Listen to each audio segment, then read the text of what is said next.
Assalamualaikum warahmatullahi wabarakatuh. Perkenalkan, nama saya Muhammad Renaldi dari kelas manajemen C4 dengan NPM 101200060. Video ini dibuat untuk memenuhi tugas ujian tengah semester mata kuliah agama.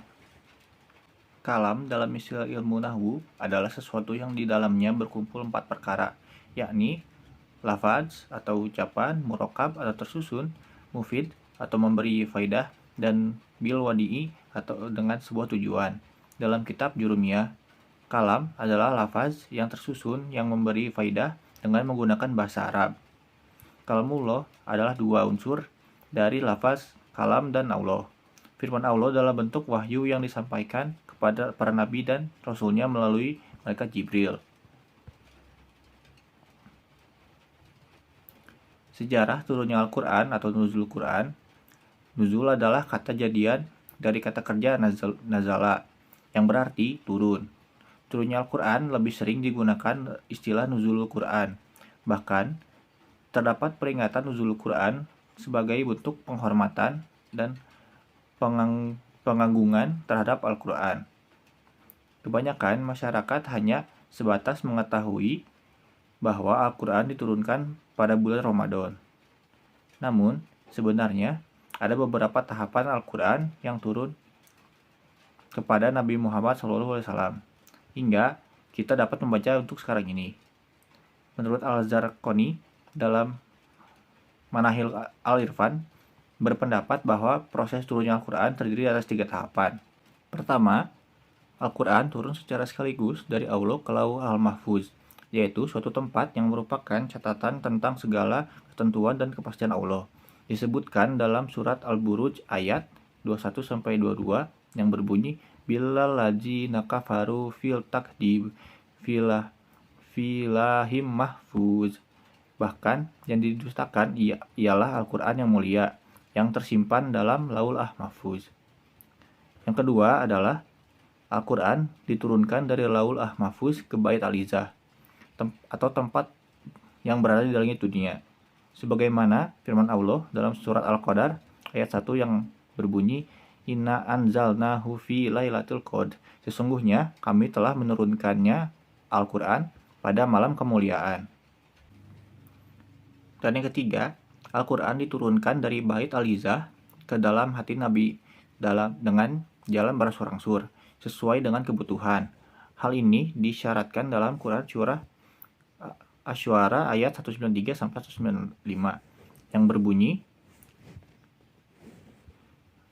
Nazala bihi ruhul amin alaka qalbika litakuna minal mudzirin bisaladin aribiyim mubin, yang artinya dia dibawa turun oleh Ar-Ruh Al-Amin ke dalam hatimu Muhammad agar kamu menjadi salah seorang di antara yang memberi peringatan dengan bahasa Arab yang jelas. Al-Quran diturunkan oleh Allah Subhanahu wa Ta'ala kepada Nabi Muhammad SAW melalui malaikat Jibril. Al-Quran diturunkan secara berangsur-angsur. Waktu turun Al-Quran selama kurang lebih 23 tahun, atau tepatnya 22 tahun, 2 bulan, 22 hari. Terdiri dari 30 juz, 114 surah, 6.236 ayat, 74.437 kalimat, dan 325.345 huruf. Surah pertama yang diturunkan adalah Al-Alaq ayat 1-5. Diturunkan pada malam 17 Ramadan tahun 610 Masehi di Gua Hiro. Mukjizat Al-Quran.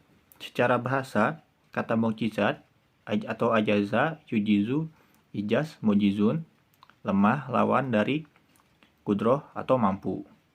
Kata mukjizat berasal dari bahasa Arab yang berarti sesuatu yang membuat pihak lain tidak berdaya di hadapannya. Sedangkan secara ilmiah, secara istilah agama, mukjizat adalah hal luar biasa yang Allah berikan kepada seorang nabi atau rasul yang untuk membuktikan kebenaran pengakuan kenabian atau kerasulannya, dan biasanya bersifat menantang umatnya yang tidak beriman kepadanya. Al-Quran sesuatu yang luar biasa yang tidak bisa disandingi atau dipadani oleh karya apapun. Dalam surat Al-Isra ayat 88 berbunyi, katakanlah, sesungguhnya jika manusia dan jin berkumpul untuk membuat yang serupa dengan Al-Quran ini, mereka tidak dapat membuat yang serupa dengannya, sekalipun mereka saling membantu satu sama lain, menentang siapa saja yang tidak beriman. Definisi mukjizat menurut ulama adalah perkara yang di luar kebiasaan, yang tidak bisa dibandingi, yang tidak bisa ditiru, dan yang diberikan oleh Allah Subhanahu wa taala pada para nabinya. Syarat-syarat mukjizat. Menurut Al-Qurtubi ada 5 syarat.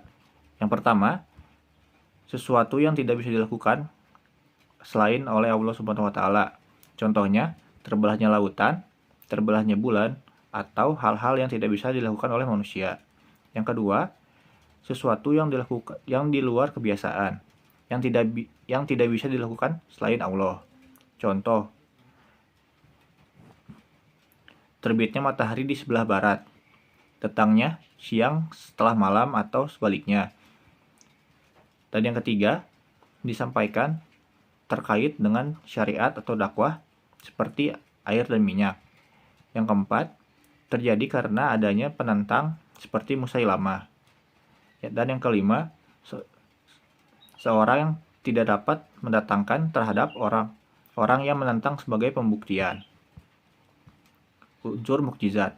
Dari definisi di atas, setidaknya ada 4 unsur mukjizat, yaitu yang pertama, hal atau peristiwa yang luar biasa. Yang kedua, terjadi atau dipaparkan oleh seseorang yang mengaku nabi. Ketiga, mengandung tantangan terhadap orang yang melakukan kenabiannya. Dan yang keempat, tantangan tersebut tidak mampu atau gagal dilayani. Macam-macam mukjizat. Yang pertama, mukjizat hissi, yaitu mukjizat yang bersifat material, indrawi, dan tidak kekal. Contohnya, mukjizat nabi-nabi sebelum Nabi Muhammad bersifat material dan indrawi, dalam arti keluar biasaan. Tersebut bisa disaksikan secara langsung lewat indera masyarakat di seorang nabi menyampaikan risalah perahu Nabi Nuh yang dibuat atas petunjuk Allah, sehingga mampu bertahan dalam situasi ombak dan gelombang yang dahsyat. Tidak terbakarnya Nabi Ibrahim dalam kobaran api, dan tongkat Nabi Musa yang berubah menjadi ular. Yang kedua adalah mukjizat manawi, yaitu mukjizat yang bersifat imaterial, logis, dan hanya bisa dicapai oleh kekuatan akal dan kecerdasan pikiran.